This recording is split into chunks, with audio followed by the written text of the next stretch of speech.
Ever want deep emotional catharsis without anybody finding out? Enter Sword of Destiny. While everybody else thinks you're going to be reading this deep dark fantasy, you're actually reading your Brian song with swords. You're going to be ugly crying. You're going to be following this man who is on a mission of love and understanding and connecting to his emotions. But no. It's monster slaying. So the Sword of Destiny is broken up into multiple short stories. The first of these, Geralt finds himself at a tavern with a man named Three Jackdaws. Yes, Jackdaws. I have no idea what that means. It sounds like a cast-aside Pokemon or some kind of creepy bird. Maybe Johnny Cash should have wrote a sequel to his original Boy Named Sue song, Boy Named Jackdaw. These two are at the bar, and they're discussing and being roped into a dragon hunt. Okay. Now, Geralt, he's not really about slaying of dragons. He's, a little bit of the moral high ground with sentient, intelligent creatures. Sapkowski's building a full-on fantasy road trip here. You've got Yarpen Zigrin, this comical dwarf. You've got, and he's with his dwarf friends. You've got Sir Ike, this noble dragon slayer. You've got a chaotic mage. You've got, actually roped back into this, Yennefer of Vengerberg. And, I think it's Geralt's curiosity that's got him along for the ride. The same can be said of Mr. Jackdaw. And so I think a bond forms here because they're just kind of feeling out the situation, and they find each other to have a mutual respect for this non-dragon hunting vibe. And of course, Geralt and Yennefer's tension, Pecan and Leia vibes. Except in this case, there's no space and lasers, it's more swords, fire, and emotional damage. So the journey continues. There's chaos as this mage declares that he's anti-dragon slaying as well, and he ends up getting into a scuffle with the dragon hunters in the party and tied up. So they continue further on the journey, and they find that there's a green dragon in their path that has been slain. And instead of getting, worked up over the matter before they have time to, they find out the rumor of a rarer golden dragon that might be farther on ahead. Because of course, gold's always the top tier. My favorite color is purple. Where's the purple dragon? We get to a classic fantasy scene of a rope bridge, which just happens to not sustain the weight of the party. Down goes Mr. Jackdaws. Geralt, Yennefer, and the dwarves soldier on. They get to the end of the path. They find the golden dragon there. And this dragon is so OP, he's completely fluent in English, which is very helpful for us as readers so we can actually understand what's going on. And, the knights, they attack, and the dragon just dust brushes them off because he's a dragon. And the dust settles, and it turns out that Three Jackdaws has returned, and he reveals that he is the golden dragon. Yes, a shapeshifter.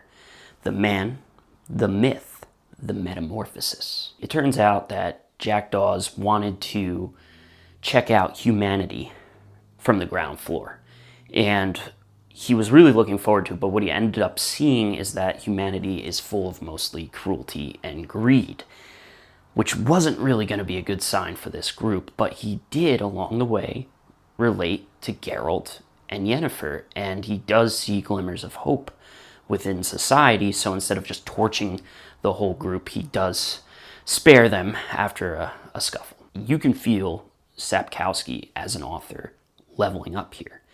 This isn't a dragon hunt, it's a moral census. Three Jackdaws isn't this mindless creature hoarding treasure. He's actually a godlike figure disguised as a drinking buddy. The message lands heavy.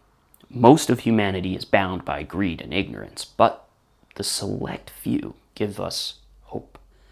Sometimes it takes a monster to reveal why humanity is worth saving. Now, if this is not already clear, witchers and mages apparently live a really long time. Mages, sorceresses, they can hit close to 400 years old. Witchers, they usually push towards 150, And Geralt and Yen, I think, are both in like the 90-year-old range when this story's kind of coming to a head. And yeah, I mean, look at Geralt. He's almost 100 years in and he's still emotionally unavailable. And in our second story, A Shard of Ice, we catch them shacking up together. And this is a first for our on-again, off-again power couple to see them, you know, being a little bit more romantic, but it's a little bit awkward because the town they've chosen to do this in is run by a mage named Istred, and Istred happens to be one of Yennefer's exes. To make things more awkward, turns out Yen's been bouncing back and forth between the two men. There's probably a modern word that describes that type of behavior, but I'm going to keep this channel PG-13. And to make things worse, Istred ends up telling Geralt himself, like, hey, she's been coming to stay with me, so you need to pack your bags and hit the road. It's me she loves, not you. So Geralt, he's like, you know what? Let her decide. But Istred, nah, he wants to go full Hamilton and Burr. He wants to just pistols at dawn, let's do this thing, best man wins. On the morning of the duel, the men both wake up, they find a letter from Yen. Turns out they received the same or similar letter, and she's gone, she's left, she's out. And they're just like, okay, guess the duel's off? To me, the short story is incredible. No swords, no firepower, just a woman torn between two men. So once again, this is not something you get from, you know, playing the video game and swinging around a silver sword. Sapkowski is intentional here. He's trying to show you that Geralt is feeling more human. He's trying and failing to understand what love is. It's one of Sapkowski's most grounded moments. Witchers are trained to be emotionless, and yet we see this deep regret and passion and all of these human emotions bubbling up in Geralt. So our third tale starts with Dandelion and Geralt back together again. They're in this town, Novigard. It's not a very tolerant city. Reminds me very much of Lord Farquaad booting all of the fairy tale creatures to Shrek's swamp. Now the two link up with Dandelion's friend Dainty. He's this little halfling creature guy, and he's the equivalent of a Reddit Wall Street Bets channel degen. He's getting into the fantasy world of collectibles, and why they don't mention Pokemon, I'm not really sure. I'm pretty disappointed by that. He's going on about his latest scheme, and then in walks Dainty. Well, yes, I just said that right. They were sitting with Dainty, in walks Dainty. That's pretty awkward. The two are kind of in a stare-down showdown and a little bit of an altercation here, and it turns out that this second Dainty is a Doppler. Yeah, like a real-life Pokemon Ditto. He's a shapeshifter. He can exactly clone the form of someone else. The guards come rushing in, can't tell who's who, but eventually the Doppler, whose name is Doo-Doo, comes clean and tells them that this wasn't about identity theft, it was about survival. And it actually resolves itself in a pretty friendly way because Doo-Doo and Dainty actually decide, hey, let's go into business together. You're pretty good at what you do. I guess capitalism solves speciesism. Somehow, things go sideways. Doo-Doo's on the run. He's caught in this scene where he's kind of escaping through the town square, shape-shifting along the way so that he can kind of escape and elude the town guard that's after him. But eventually, again, he's caught. Now he's cornered in the town square, the town folk surrounding him, pissed off, and he just drops the act. His body ripples away into this gray, blobular creature form, and he does the most human thing. He starts performing. He starts making him laugh. He tries to break the mood, impersonating Dandelion, getting a laugh, and eventually, the heated crowd simmers down. Geralt cuts through the chaos, insisting not all monsters are evil in his typical Geralt fashion, which really dampens the mood of Dandelion, who is ready to write any kind of ballad he could about this hilarious altercation. He says, if humanity keeps defining evil by appearance, humanity will never be able to identify the monsters within themselves. Sapkowski uses comedy like a mirror. Make us laugh, then make us look. Empathy and humor can do what fear never will. It's a total reflection on our world. Society rewards sameness and then punishes us for our differences. The differences can be those major breaking points for innovation. Part 4 of this story is like a dark and twisty version of The Little Mermaid. You've got this mermaid and a prince who can't agree on whether to live on land or under the sea. And Geralt is brought in because he can be the translator between the two. He speaks the same language as the prince, but also the same language as the merfolk. So he's brought in. And honestly, if the UN could tolerate a little bit of chainmail, witcher musk, and some blood-stained clothes, maybe the Witcher would make a pretty solid diplomat. It's an absurd lover's quarrel. You grow legs, you grow gills. They should honestly both sit down and watch One Piece's Fishman Island arc and learn how to come together. It's becoming clear eventually somebody's going to have to make a little sacrifice. While this oceanic soap opera is playing out, Geralt and Dandelion are actually staying in the local town and befriend a local bard named Little Eye. And Little Eye is bonding quite a bit with Geralt. You know, she's tending to his wounds, listening to his stories, sharing her own stories, and she develops a little bit of puppy love. Meanwhile, the mermaid actually relents. She uses her mermaid magic, turns her fins into legs, walks on land, shows up to the prince. What does he do? He snuffs her. She's totally rejected, goes back to the water, transforms back, swims away, and he doesn't even realize that's it. You lost the opportunity. She's gone forever. Oof. Love really does mean compromise. And this not so happily ever after nails that. I mean, I don't know if it ended up being pride on her part or pride on his, but they clearly couldn't overcome that, and that's just how the story ends. The 5th story moves on to his typical Witcher grind, you know.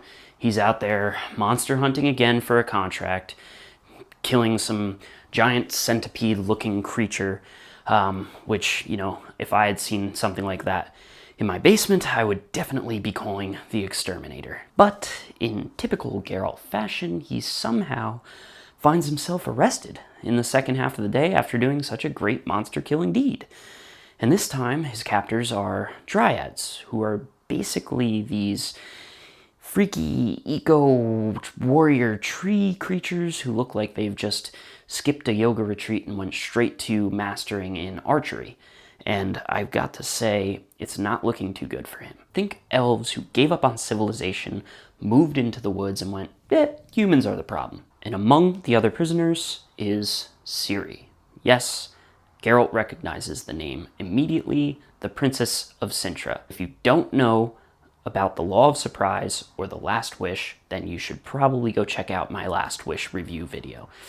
Shameless plug. Anyway, Ciri's convinced that these dryads are going to turn her into a creepy little tree person thing. And to be fair, she's not totally off base. They have a history of giving little girls this magic memory wiping potion and trying to recruit them to their cause. But Geralt's protective instinct kicks in. He's actually not being paid to care. He genuinely does. And that night, Ciri sneaks to him, and they decide to try to escape together, and they're weaving their way through the forest, except the forest can move itself. Yeah, this elven forest. Think Fanghorn Forest, but even more ridiculous. And along the way, you know, through their escape, he's really kind of getting to know her and bond with her. She's talking about her grandmother and Cintra and just all of these things to really build a foundation and a relationship. That law of surprise, you know, earlier on that we thought was just some Witcher talk. No. It turns out destiny keeps receipts. The dryads are another highlight. They're not just villains, they're also characters in this moral mud. They're pissed at the human race for cutting down their forests and polluting their rivers and basically skipping every 21st Century Green initiative. And win one for Sapkowski again. He doesn't need to just have cartoon character villains. This isn't just another Marvel vs. DC, let's see how the bad guy gets out of jail and decides that he wants to destroy the world for reasons. And I'm really liking how Geralt evolves. He's going from this love entanglement and understanding with Yennefer. He's building into this guardianship and passion for caring with Ciri. And, he's gone from emotionally unavailable to confused but trying. This story may have the actual monster contracts and duels and battles, but the underlying thing here is connection, interwoven with destiny and fate, and how they may be a little bit more than a supernatural force. They may be reality, but it doesn't take away from the fact that Geralt is really coming to understand what connection means. Now, in the final story, Something More, we open in on, again, Geralt battling, and this time he's battling something that looks like it's crossed with a bear, a dragon, a nightmare. I literally don't know. I'm just sure that he's questioning his life choices because it leaves him half dead. So he's lying there, he's bleeding out on the side of the road, slipping in and out of consciousness, and he's visited by his mother in a fever dream. Weird, awkward. This is the woman who left him at Witcher school at a young age to grow up to be a man devoid of emotion. Well, she does say, you were always meant for something more, something like that. And we don't know, maybe it's just his brain deciding to play a montage of, let's revisit that family drama before he passes out. Next thing you know, Geralt wakes up, he's being dragged along on a cart by this man named Yerga, who I guess had found him on the side of the road and picked him up to bring him home to heal him. What a thoughtful gent.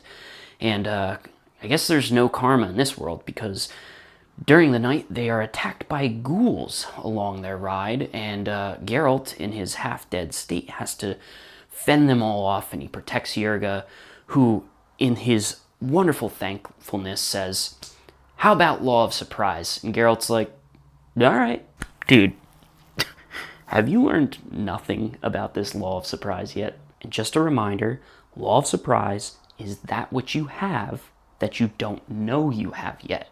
Yerga, on the way home, is filling Geralt in on why it looks post-apocalyptic outside, and it's because Cintra's fallen. It's been torched. Queen Calanthia's dead. That's Ciri's grandmother. Things are not going well. Finally, they arrive at Yerga's home, and the banged-up Witcher gets out of this little cart and comes to find that in Yerga's house is a mud-covered girl. Wouldn't you know it, it's Ciri. She comes up, runs up to him. I've dreamt about you. I knew this was going to happen. And boom. Reunited, and it feels so good. This dark, deeply buried emotional character just says, you found me, and I found you. That's destiny. No glowing sword or crazy, battle, just two people destined to find each other again. After 6 stories of running from fate, that's it. Geralt is here. He's locked in. He's been handed a little something more. So where does the Sword of Destiny fall on the V scale? That's my little Valella novella scale. I came up with a name for it. Giving it an 8.36 out of 10. Yes, our first 8+ review. This one surprised me. I came here for the battles and the moral debating, but I accidentally got emotionally attached to a man who can kill a monster but can't say I love you. It's deeper, funnier, and way more heartfelt than a book called Sword of Destiny has any right to be. Now, if you want to keep up with my reads that are coming soon, here you go. You got pew, pew, pew, pew. So if you've read this book, would love for you to leave a comment. Let me know what your thoughts were. If you loved it, you hated it, you disagree with my review, would love to hear why. Love to chat more about how it made you feel. And if you haven't read this book, I highly recommend it, guys. You really should. And remember, folks, a chapter a day keeps the brain rot away. Happy reading, ladies. Happy reading, fellas. Later, Gators.